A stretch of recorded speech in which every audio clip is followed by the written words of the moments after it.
주일 예배 자리에 나오신 우리 성도님들을 주님의 이름으로 환영하고 축복합니다. 우리 옆에 계신 분하고도 인사하겠습니다. 환영합니다. 축복합니다. 말을 하다 보면 그런 마음이 생기실 수 있으니까 그래도 좀 따라 하시면 좋을 것 같습니다. 헤겔이라는 철학자는 우리 마음의 문을 여는 문고리가 안에만 있다고 이야기를 해요. 내가 마음의 문을 열어야 되는 거예요. 예배 자리에 나오신 우리 성도님들이 마음의 문을 열고 하나님 앞에 우리의 무거운 짐과 기도의 제목들을 맡겨드리고 새 힘을 얻는 귀한 주일 예배가 되시길 축원합니다. 인간은 경험에서 배우는데 다른 사람의 경험에서 배우는 것만큼 좋은 것은 없다라는 말이 있습니다. 인간은 책을 통해서 배우기도 하지만 진짜 믿는 것은 그것을 경험할 때 배우게 되는 것이죠. 근데 매번 경험해서 배우려고 그러면 인생이 고달프게 되겠죠. 실수하고 또 좌충우돌하고 힘들게 되겠지만 좋은 방법은 무엇인가? 남의 경험을 통해서 배우는 것이 좋다는 것이죠. 일리가 있나요? 없나요? 세계에서 제일 부자가 한 말이에요. 워렌 버핏이 한 얘기입니다. 그런데 예수님께서는 우리에게 너희가 선생이라 칭함을 받지 말라. 오직 너희에게 선생은 한 분이시니 누구라? 그리스도시라. 예수님만이 우리의 선생이고 우리는 그분의 제자입니다. 우리는 예수님을 닮아가는 사람들이지만 그 예수님의 말씀에 순종하여 우리가 배우기도 하지만 또 한 가지 배울 수 있는 방법이 뭐예요? 경험을 통해서. 내가 말씀에 순종하여 경험할 수도 있지만 다른 사람이 순종하여 예수님을 닮아가던 그 경험을 통해서 또 배울 수 있나요? 없나요? 있죠. 그 경험을 통해서 우리가 시행착오를 줄일 수가 있는 것이죠. 그래서 성경에 보면 아브라함과 모세와 다윗의 이런 일대기를 기록하고 있는 것이 그 경험을 통해서 우리가 배울 수 있습니다.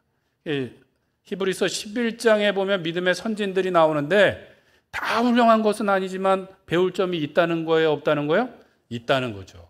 우리는 예수님을 닮아가지만 예수님을 닮아가는 방법 중에 한 가지가 뭐예요? 먼저 갔던 사람들의 경험을 보고 우리가 따라갈 수도 있다는 것입니다. 근데 히브리서에서 제일 먼저 기록한 사람이 누구입니까? 아벨이에요. 아벨. 그리고 그의 예배에 대해서 기록하고 있습니다. 4절 말씀을 한번 다시 읽어보겠습니다. 4절 말씀입니다. 시작. 믿음으로 아벨은 가인보다 더 나은 제사를 하나님께 드림으로 의로운 자라 하시는 증거를 얻었으니 하나님이 그 예물에 대하여 증언하심이라. 그가 죽었으나 그 믿음으로써 지금도 말하느니라. 아멘.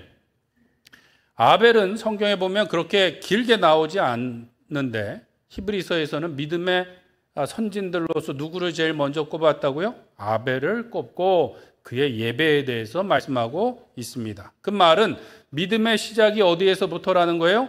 예배함에서부터 시작이다라고 말씀하고 있어요. 아벨이 뛰어났던 것은 가인보다 더 나은 제사를 드림으로써 의로운 자라는 증거를 얻었다라고 말씀하고 있어요. 그가 어떻게 더 나은 제사를 드렸습니까? 4절 처음에 보면 무엇으로써? 믿음으로써. 믿음으로 말미암아 더 나은 제사를 드려서 의로운 자라는 증거를 얻고 그가 죽었으나 어떻게 해요? 지금도 증언하고 있다라고 말씀하고 있어요. 사실 이 창세기 4장에 나오는 가인과 아벨의 이야기는 참 비극적이고 슬픈 이야기죠. 아담과 하와가 범죄했는데 그 다음 세대 때 어떻게 해요? 형제가 형제를 죽이는 일이 생겼어요. 에덴 동산에서 쫓겨나서 하나님의 말씀대로 이제는 힘들게 땀 흘려 일해야만 먹고 살 수 있게 되었어요. 그런데 가인은 농사를 짓게 되었고 아벨은 어떻게 해요?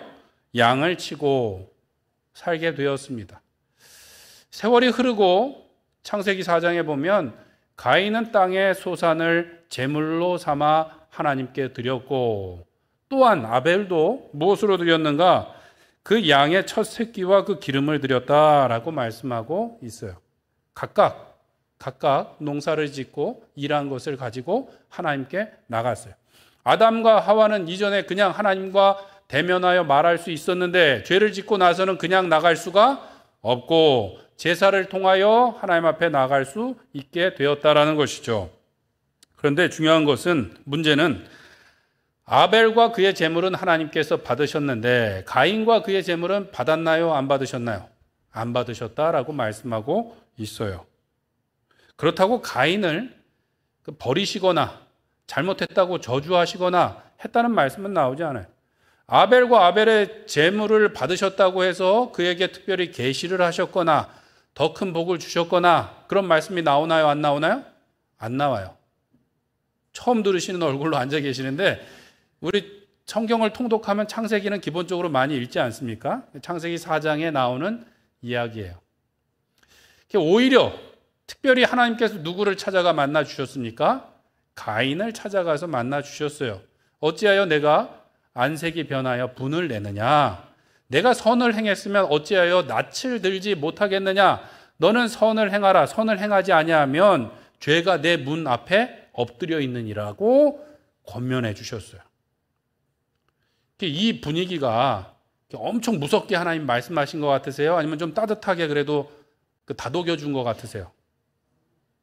따뜻하게 말씀하신 것 같죠? 무섭게 말씀하신 게 아니라 오히려 아이들을 이렇게 키우다 보면 아이들이 그럴 때가 있어요. 말 안 듣고 자기가 잘못해놓고 나중에 어떻게 해요? 화를 부모에게 날 때, 형제에게 낼 때가 있는데 마치 하나님께서 야 그거 아니야. 그리고 그렇게 하다 큰일 나 라고 다독여 주시는 것처럼 보여집니다. 하나님께서 선을 행했으면 어째여 낯을 들지 못하겠느냐? 선을 행하라. 안 그러면 죄가 문 앞에 엎드려 있다가 덮칠 거야 라고 말씀해 주셨는데 그 말을 들었을까요? 안 들었을까요? 안 들었어요. 그 말이 끝나고 성경에 보면 가인이 아벨에게 말하고 무슨 말을 했는지 몰라요. 말하고 둘이 들에 나갔을 때 가인이 아벨을 어떻게 해요? 쳐 죽였다라고 말씀하고 있어요.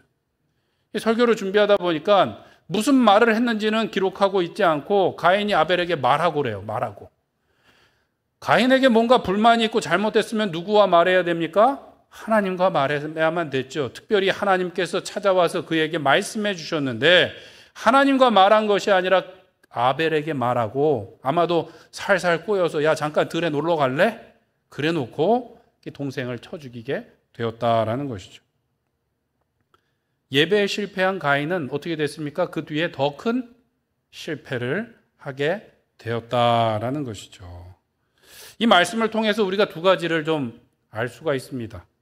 예배 자리에 나와서 함께 예배하고 있지만 하나님께서 받지 않는 예배도 있을 수 있다 없다? 있다. 두 번째로는 예배에 실패한 사람은 더 큰 실패로 이어질 수 있다라는 것을 우리가 살펴볼 수 있어요. 믿음의 시작은 예배예요. 가인은 동생을 죽이고도 나중에 하나님께서 야 동생 어디 갔니? 어디 갔니? 몰라서 물어보실까요? 아니요. 하나님께서 어디 갔니? 어떻게 된 거니? 라고 물으시는데 가인이 뭐라 그래요? 모른다고. 내가 동생을 지키는 사람이냐고. 요 분위기는 어떠세요? 부드럽게 얘기한 것 같으세요? 목에다 힘을 주고 내가 동생을 지키는 사람이냐고 이런 것 같아요. 하나님께서 그런 가인이 자기는 동생을 죽이고 자기는 죽을까 봐 겁내는 가인에게 죽지 않을 거라는 표를 주시고 그 애를 긍휼히 여겨주셨어요. 그러면 마음을 고쳐먹고 잘 살아야 되는데 잘 살았을까요? 못 살았을까요? 못 살았죠. 예배자로 살아야 되는데 그렇지 않았어요. 가인이 에덴의 동쪽으로 가서 자기가 자기를 지키기 위해서 성을 쌓고 그의 후손들은 기계를 만들고 무기를 만들고 악기를 만들어서 예배했나요? 아니요. 노래했습니다. 무엇을 노래했는가? 가인의 후손 라멕은 뭐라 그러냐 하면 나에게 상처 입힌 자를 내가 죽여버렸다. 나는 소년도 가차없이 죽여버렸다. 가인을 위해서 벌이 7배라면 나 라멕을 위해서는 77배를 받을 것이다 라는 노래를 지어서 불렀어요. 하나님을 예배하는 사람이 된 것이 아니라 뭐 하는 사람이 됐어요? 자기 힘자랑하고 살인을 노래하면서 두렵게 만드는 사람이 되었다라는 것이죠. 하나님을 예배하고 경외하는 사람이 아니라 자기를 자랑하고 자기를 두렵게 만드는 사람이 되었다라는 거예요. 오늘 우리도 마찬가지입니다. 믿음의 시작은 예배예요. 예배에 성공하면 하나님 앞에 더 가까이 나가 더 큰 복을 받지만 예배에 실패하면 우리가 더 큰 어려움을 당할 수 있다라는 것이죠. 가끔 주일 예배를 분명히 소홀히 하는데 믿음이 좋다고 저에게 자꾸 이렇게 증명하시려고 하시는 분이 있는데 사실 듣기는 듣지만 저는 믿지는 않습니다. 주일 예배를 소홀히 하면서 내 믿음이 좋다고 자랑하시는 것은 거짓말이에요. 신방을 가면 자녀들이 예전에 신앙생활 하다가 지금은 안 다닌다고 안타까운 말씀을 하셔요. 저도 안타깝게 생각하고 기도는 하지만 그렇지만 그 안에 믿음이 있습니다. 그 말은 믿지 않습니다. 하나님이 계신 것과 그분을 찾는 자에게 상 주시는 이심을 믿는 사람은 어떻게 해요? 하나님 앞에 와서 예배하는 것이죠. 예배하는 게 그렇게 어려운 것도 아니지 않습니까? 언젠가 돌아올 것을 우리가 기도는 하지만 그것이 믿음이라고 말할 수는 없어요. 왜요? 예배 자리에 나와 있음에도 불구하고 하나님께 연락되지 않는 예배가 있을 수 있다고 오늘 본문에 말하고 있기 때문이에요. 우리의 예배는 믿음의 시작일 뿐만 아니라 거룩한 삶으로 연결되어집니다. 하나님께서 처음으로 거룩하게 하신 것은 뭐라고요? 시간, 기억하여 거룩하게 안식일을 지키라는 시간을 거룩하게 하셨어요. 우리는 하나님께 시간을 구별하여 드리는 것에서 믿음이 시작되는 것입니다. 그렇지만 간혹 교회 보면 믿음은 없는데 가족들의 성화에 못 이겨서 교회 나오신 분들이 계세요. 가정의 평화를 위해서.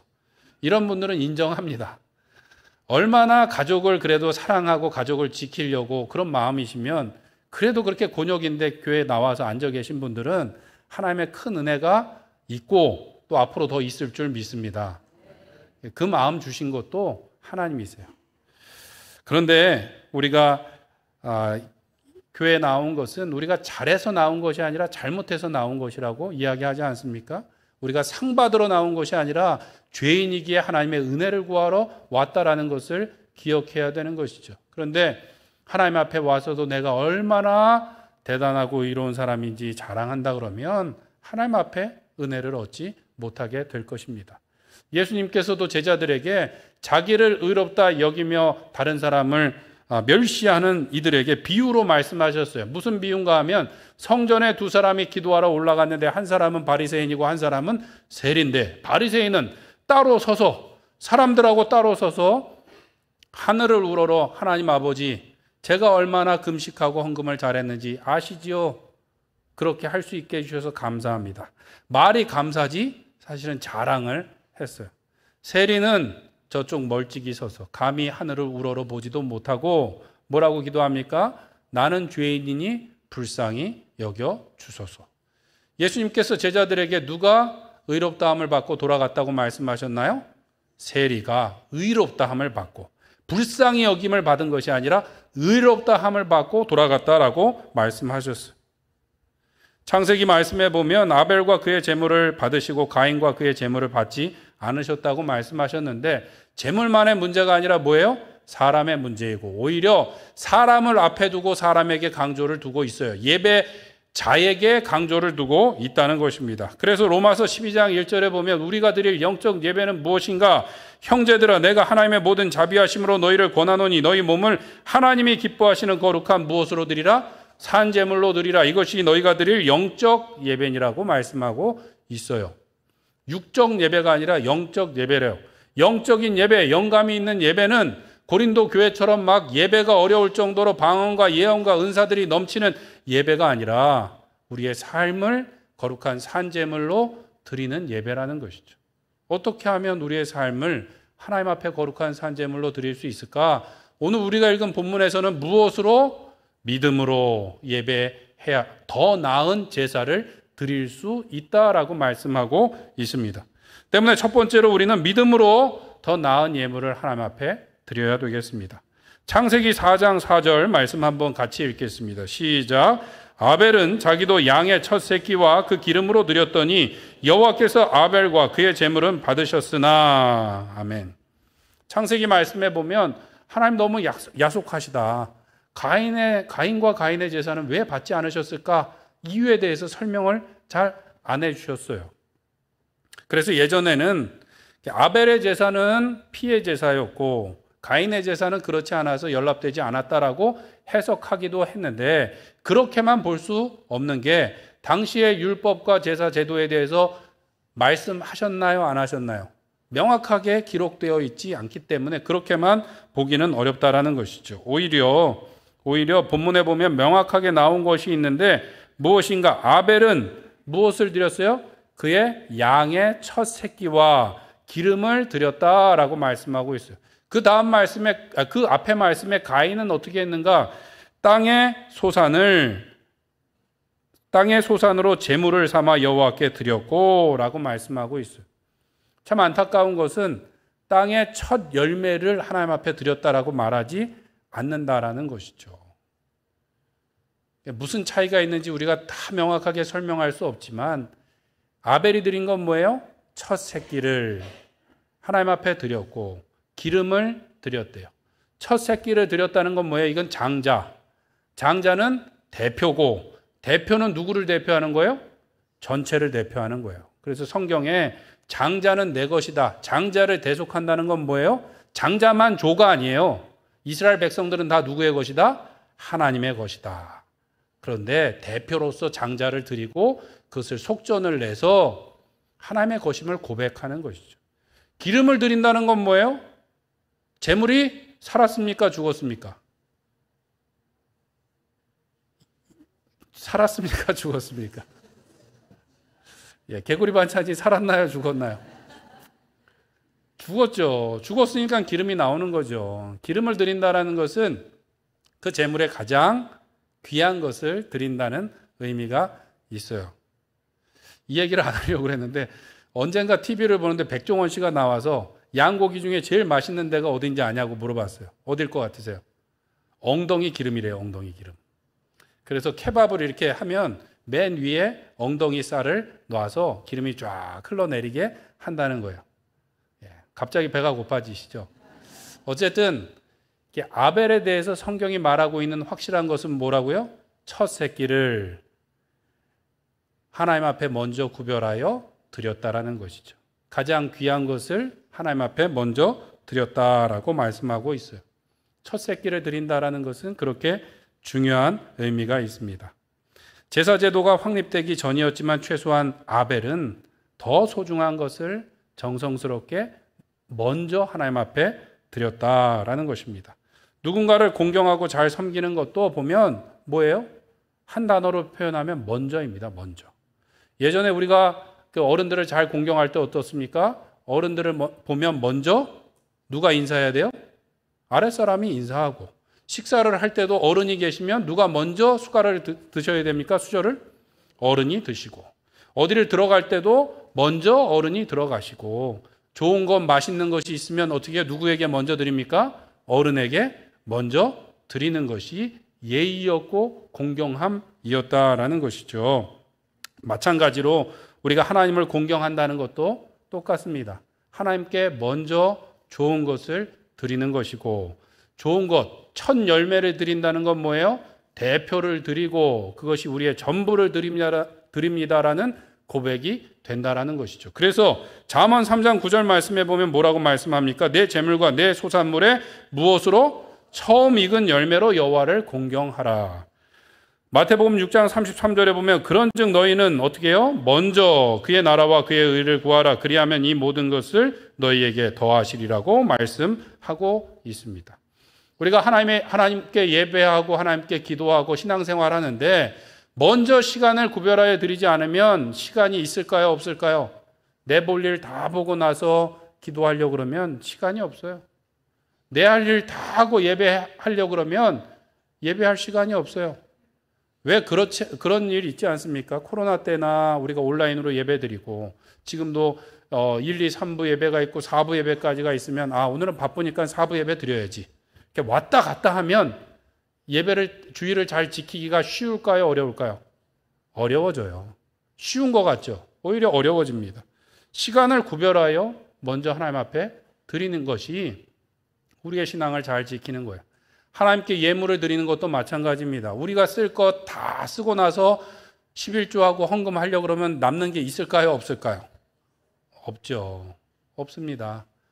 모두 다 남아서 하나님 앞에 드리는 것은 드리는 게 아니에요. 누군가에게 우리가 구제할 때도 남는 것을 드리는 게 아니라 나누다는 건 뭐예요? 나눈다는 건 온전한 것을 나누다, 잘라서 나누는 게 누군가를 구제하는 것이에요. 하나님께 드리는 것도 뭐예요? 미리 구별하여 드리는 것이 하나님께 드리는 것이고, 우리가 11조를 드리는 것도 뭐예요? 하나님이 돈이 없어서 우리에게 돈을 달라 그러시는 것이 아니에요. 11조를 드린다는 것은 첫 열매를 드리고 첫 새끼를 드리는 것처럼 대표를 드리고 우리가 가진 모든 것이 누구의 것이라고? 하나님의 것임을 고백하는 것입니다. 때로 우리는 그렇게 하나님께 드려야 될 때 아까운 생각을 하게 돼요. 요거 안 드리면, 요때 내가 시간을 이렇게 쓰면 더 좋은 것을 얻을 수 있을 텐데, 그래도 가족들을 챙겨야 되는 것은 아닌가? 더 좋은 일을 할 수 있는데 라는 생각이 들죠. 그런데 하나님께 드린다라는 것은 잃어버리는 것이 아니라 오히려 더 풍성히 얻는 것임을 우리가 기억해야 되겠습니다. 우리가 이 땅에서 소중히 여기는 것보다 하나님을 더 소중히 여길 때 우리가 소중히 여기는 그것을 더 잘 사랑할 수 있는 방법과 능력과 사랑을 하나님께서 공급하여 주실 줄 믿습니다. 하나님께 먼저 드릴 때 온전하고 풍성하고 완전한 것을 우리가 얻게 될 줄로 믿습니다. 우리가 믿음으로 먼저 그의 나라와 그의 의를 구하고 먼저 하나님께 우리의 소중한 것을 드릴 때 우리가 소중하게 여기는 그 모든 것을 더 잘 사랑할 수 있는 시간과 물질과 은혜와 사랑을 하나님께서 공급하여 주실 줄 믿습니다. 왜 믿음으로입니까? 하나님께서 이미 우리에게 풍성하게 주셨고 앞으로도 주실 줄 믿고 먼저 구별하여 드림으로써 하나님을 기쁘시게 하는 예배를 드릴 뿐만 아니라 하나님의 풍성한 복과 은혜를 누리시는 우리 성도님들 되시길 축원합니다. 두 번째로 믿음으로 순종의 제사를 드려야 되겠습니다. 성경은 아벨이 믿음으로 더 나은 예배를 드렸대요. 그런데 그것은 그의 제물만이 아니라 오히려 더 강조점이 어디에 있다고요? 예배자에게 강조점이 있어요. 아벨과 그의 제물, 가인과 그의 제물을 받으셨고 받지 않으셨고, 개혁주의, 칼빈과 개혁주의 신학자들은 피의 제사냐 아니냐에 중점을 두기보다는 예배자의 태도와 그의 자세에 오히려 중점을 두고 있습니다. 왜 연락되지 않았는가? 오히려 예배자에게 책임이 있다라는 것이죠. 하나님께 예배할 때 우리는 예물만 드리는 것이 아니라 그 시간만 드리는 것이 아니라 예배자 자신, 우리를 하나님 앞에 드리는 것인 줄 믿습니다. 오늘 본문에서도 그렇게 말씀하고 있고요. 아벨은 믿음으로 더 나은 제사를 드렸대요. 믿음으로 제사를 드린다는 게 뭘까요? 믿음으로. 아까 믿음으로 더 좋은 것을 먼저 하나님 앞에 드리고 믿음으로 우리 자신을 거룩하게 드려야 되는데 믿음으로 드린다는 건 뭐예요? 믿음은 어디서 납니까? 들음에서 나고 들음은 그리스도의 말씀으로 말미암는다라고 성경이 이루고 있어요. 믿음으로 드린다는 건 뭐예요? 하나님의 말씀을 따라 제사를 드렸다. 하나님의 말씀을 따라 순종함으로 그가 살아왔고 그의 삶을 하나님께 드렸다라는 말씀이 되는 것이죠. 아벨의 제사가 피의 제사이냐 아니냐 명확하지는 않지만 가만 보면 그래도 그런 측면이 있을까요? 없을까요? 있죠. 왜냐하면 아담과 하와가 범죄했을 때 이미 하나님께서 그들에게 자비를 베푸시고 원시복음이라는 것을 주셨어요. 장차 여자의 후손이 와서 사단의 머리를 밟을 것이다 라는 구원의 약속을 해주셨고, 아담과 하와가 어떻게 했어요? 죄를 짓고 나니까 서로 부끄러워서 자기들끼리 옷을 만들어 입었어요. 무화과 나무 잎을 엮어서 옷을 만들어 입었는데 하나님이 특별한 선물을 해주셨어요. 무슨 선물을 해주셨습니까? 동물을 죽여 그 가죽으로 옷을 만들어 주셨어요. 참 하나님도 자상하시죠. 네. 모든 걸 다 주셨는데 벗은 줄 알고 부끄러워하는 아담과 하와에게 옷을 주셨어요. 어떻게 더 예뻐 보이라고 옷을 아주 멋있게 가죽 옷으로 지어주셨을까요? 더 큰 의미는 무엇입니까? 죄로 인해서 부끄러워하는 것을 어떻게 해주신 거예요? 가려주신 거죠. 가려주신 것. 하나님 앞에 이전에는 그냥 나갈 수 있었는데 이제는 부끄러워서 도망하고 숨고 가리는데 하나님께서 그 수치를 가려주셨다라는 거예요. 가려주셨다. 아벨과 가인이 이 이야기를 들었을까요? 못 들었을까요? 들었겠죠. 엄마 아빠의 옷을 보면서 그것은 어디서 났습니까? 하나님이 직접 지어주셨어라는 얘기를 어쩌면 했겠죠. 이건 성경에 나오는 얘기는 아닙니다. 하나님께 나갈 때는 이제는 그냥 나갈 수가 없고 제사함으로 부끄러움을 가림으로 나가게 된다라는 것을 아마 들었을 거예요. 율법이 주어지기 전에 피의 제사가 있었을까요? 없었을까요? 있었죠. 노아가 방주에서 나와서 어떻게 했습니까? 비둘기와 정결한 동물을 잡아서 번제로 하나님 앞에 드렸다라고 말씀하고 있어요. 물론 시간이 좀 길지만 모세의 율법 전에도 제사 제도가 있었어요? 없었어요? 있었죠. 아브라함이 하나님과 언약을 맺을 때 재물을 반으로 갈라놓고 하나님 앞에 기다리던 제사가 있었다라는 거예요. 그래서 저는 그렇게 생각합니다. 가인이나 아벨이나 어떻게 제사해야 되는지 확실히 알았을까요? 몰랐을까요? 그렇죠. 확실히 알았을까 몰랐을까도 우리는 확실히 모르죠. 부모님께 듣긴 들었겠죠. 율법이 주어지기 전이에요. 율법이 주어졌어도 사실 우린 뭐예요? 잘 모르겠다고 이렇게 시치밀 뗄 때가 있어요. 가인과 아벨이 잘 몰랐을 거예요. 그런데 아벨은 어떻게 했을까요? 부모님께 들은 것을 가지고 더 나은 제사를 드렸다라는 것이죠. 이렇게 하는 게 맞나? 라고 아마도 더 나은 제사를 드렸어요. 그것은 그 제물과 제사의 방식뿐만 아니라 그의 삶에서도 나타났다라는 것이죠. 예배가 연락되지 않은 가인에게는 하나님께서 뭐라고 말씀하십니까? 내가 선을 행하면 어찌 얼굴을 들지 못하겠느냐?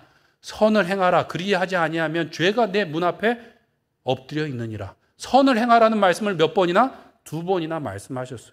가인의 경우는 선을 행하지 못했고 선을 행하는 삶을 살아야만 됐다는 거죠. 선을 행한다는 게 뭐예요? 하나님의 말씀을 따라 살아야 되는데 그렇지 못했고 예배에 실패하고 나니까 점점 더 큰 죄를 범하게 되었어요. 그럼 아벨은 어땠습니까? 예배 이후의 삶에 대해서 성경이 기록하고 있는 건 뭐예요? 형 가인에게 죽임당한 것밖에 없는데 오늘 성경에 보면 뭐라고 말씀합니까? 그의 죽음으로써 증명하고 있다. 오늘날까지 말씀하고 있다라고 이야기하고 있어요. 믿음이란 계단이 보이지 않을 때 첫 계단을 올라가는 것이 믿음이래요. 그러니까 아벨은 알지 못할 때 그가 순종하여 제사를 드렸을 뿐만 아니라 형과의 삶에 있어서도 가만 보니까 순종했어요. 어떻게 해요? 죽음으로써. 양을 쳤던 아벨이 우리는 가인은 마치 에서처럼 뭐 근육질의 어떤 사냥꾼처럼 생각을 하는데 농사꾼이었고 아벨은 뭐예요? 목동이었고 중동에 있는 그 유목민들 보면 어떻게 왜소하고 힘이 약한가요? 힘이 센가요? 힘이 세죠. 올림픽에서도 중동 국가들 보면 아주 힘이 세지 않습니까? 아벨과 가인의 외모에 대해서 말하고 있지 않지만 가인이 아벨을 쳐 죽였고 아벨이 싸웠어요? 안 싸웠어요? 싸우지 않고 죽임을 당했는데 그 한 번의 제사로 의로움을 받았고 그의 죽음으로써 지금도 증거하고 있다라고 말씀하고 있어요. 그러니까 추측해보면 아벨이 싸우지 않고 다투지 않고 그냥 한 번 제사 드리고 그의 삶을 하나님 앞에 올려드렸다고도 볼 수 있는 것이죠. 계산하지 않고 그가 이기려고 하지 않고 그가 악을 행하지 않고 오히려 말씀에 순종하는 삶을 살았다고 볼 수 있는데 그러한 예가 또 있습니다. 누구인가 하면 베드로 사도가 예수님에 대해서 이렇게 표현합니다. 베드로전서 2장 23절에 보면 욕을 당하시되 맞대어 욕하지 아니하시고 고난을 당하시되 위협하지 아니하시고 오직 공의로 심판하시는 이에게 부탁하시며 친히 나무에 달려 그 몸으로 우리 죄를 담당하셨으니 이는 우리로 죄에 대하여 죽고 의에 대하여 살게 하려 하심이라. 그가 채찍에 맞음으로 너희는 나음을 얻었나니 라고 말씀하고 있어요.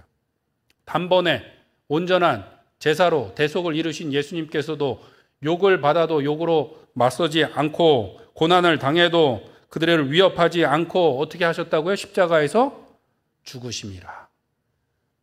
하나님 나의 하나님 어찌하여 나를 버리십니까? 라고 고통 가운데 외치셨지만 어떻게 하셨어요? 죽기까지 순종함으로 하나님께 가장 큰 영광을 돌리셨다라는 것이죠. 그 모습과 아벨의 모습이 닮아 있습니다. 그 의로운 제사를 통하여 지금까지 증거하고 있고 하나님께 증거를 얻었고 오늘날도 우리에게 설교를 하고 있다라는 것이죠. 그 모습이 예수님과 닮아 있는데 존 오웬이라는 청교도 신학자는 이렇게 말합니다.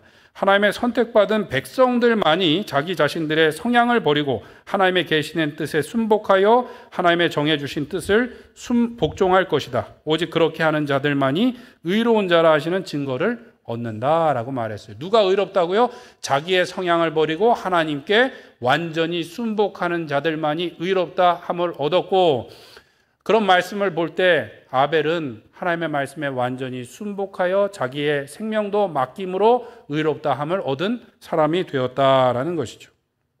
이 세상이 끝날 때 딱 두 부류의 사람만 남는다고 합니다. 어떤 사람인가? 하나님을 향하여 하나님의 뜻이 이루어질 것입니다 라고 고백하는 사람과, 하나님께서 또 다른 한편에 있는 사람들에게 선고하시는데 어떤 선고인가? 결국 너희들의 뜻대로 될 것이다 라고 선고하는 사람들이 남게 될 거래요. 한쪽은 천국, 뒤쪽은 어디예요? 지옥. 지옥에 있는 사람들은 자기들이 끊임없이 지옥을 선택한 결과라고 합니다. 그래, 너희들의 뜻대로 되리라고 선고하시는 사람들, 지옥에 있게 될 거라는 거죠. 그러나 하나님의 백성들은 어떻게 됩니까? 항상 하나님의 뜻대로 될 것입니다 라고 고백하고 순종하는 삶을 살고 그 순종하는 삶으로 하나님께 예배를 드리는 줄로 믿습니다. 불법적인 방법으로 우리가 많은 부를 얻어서 하나님께 드린다고 우리의 죄가 상쇄되거나 하나님께서 기뻐하지 않으실 거라는 거죠. 이 땅을 살아가면서 우리가 여러 가지 죄를 짓고 또 어려운 일들을 행하면서 하나님을 기쁘시게 한다는 것은 착각입니다. 말라기에 보면 너희가 더러운 재물과 눈먼 것으로 내게 가져와 헛되이 불태우니 누군가 성전문을 닫아주면 좋겠다라고 말씀하시더라는 것이죠. 중요한 것은 우리의 예물보다도 예배자가 더 중요하다라는 것이고, 그 예배자는 믿음으로 순종의 제사를 드려야 된다라는 거예요. 마태복음 5장 23절에 보면 예수님께서 이렇게 말씀하십니다. 그러므로 예물을 제단에 드리려고 하다가 거기서 내 형제에게 원망 들을 만한 일이 있거든 어떻게 해야 될까요? 예물을 제단에 두고 가서 먼저 형제와 화목하고 그 후에 와서 예물을 하나님 앞에 드리라고 말씀하고 있어요. 가끔 주일에 아침에 나오다가 부부싸움을 하고 교회로 오실 때가 있을까요? 없을까요? 그러면 안 되는데 그럴 때가 있어요. 그러면 예배의 은혜가 될까요? 안 될까요? 대부분은 안 되는데 가끔 그런 분들이 있어요. 어쩜 오늘 목사님이 어떻게 내 배우자에 대한 말씀만 그렇게 하시는지 은혜를 받고 가시는데 그래 갖고는 은혜가 되지 않습니다. 우리의 예배는 순종으로 예배를 드리는 거고, 예수님께서 뭐라고 말씀하십니까? 인자가 이 땅에 굳이 온 것은 섬김을 받으려 함이에요? 섬기려 함이에요?